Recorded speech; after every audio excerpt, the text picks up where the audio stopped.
Hello, my super beautiful, lovely, gorgeous souls. Welcome. Today we're doing shadow work, and I'm going to do a pick a card, 1, 2, or 3, and I'll leave timestamps. This is where you should focus for your darker parts, your shadows, on the twin flame journey. Okay, so we're going to do 1, 2, or 3. Okay, and I will leave timestamps. All right, so if you have chosen the first card, so we've got past issues. I have difficulty leaving the past behind.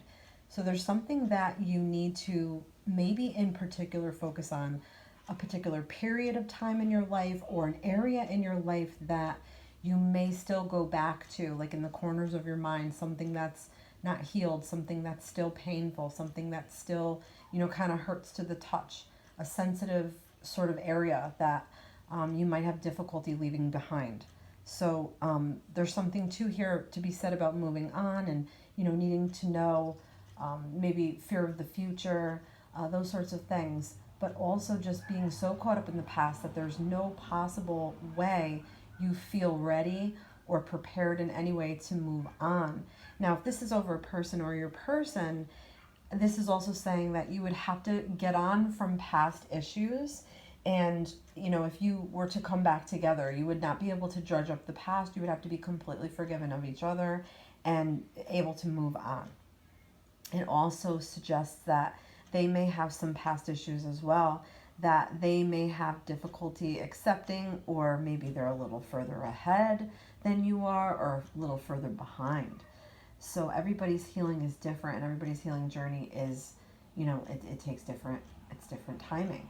So yeah, working on past issues, healing any past issues at all, and sort of releasing and, working on that. That's a shadow here. Okay. I hope that message was helpful. All right. If you chose card 2, we've got, I didn't always feel like I fit in. So we've got this fear of exclusion.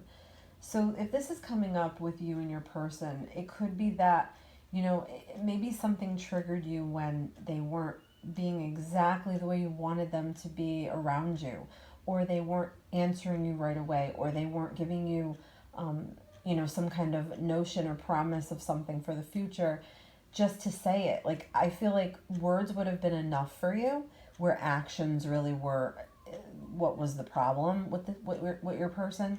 So I feel like there's something about you feeling like you're missing out, or feeling like you're not included on things or included in someone's life that really bothers you or hurts you. So you have to kind of go back and ask yourself, when was the first time this really happened? When was the first time you really ever felt that way? Was it in school? Was it something with friends? Was it with a first lover? Was it with, a past person? So really that's where the focus needs to be. Looking there, and also trying to find ways now that you fit in, like where you fit in, what culture your culture is, what your interests are, hobbies, those sorts of things. So finding that too for yourself, I feel like will definitely shed some light on this shadow. I hope that was helpful. All right, if you chose card 3, we've got fear of conflict. I'm afraid to be assertive. So yeah, something possibly from childhood. It could be that you grew up in an abusive environment, or an environment that was like emotionally unstable or rocky or unsteady. You might have had a parent that was substance abuse. You might have had a parent that had anger issues, or some issue with passive aggressiveness in some way. Either way, throughout life, it could be that you've not asserted yourself enough when it comes to, like, your career, your money, your lifestyle, your friendships, and your love life. So this is about you really owning who you are and owning who you want to be, and not making changes and not making, any adjustments for anyone, because you have to be happy in your own skin and happy doing what you're doing.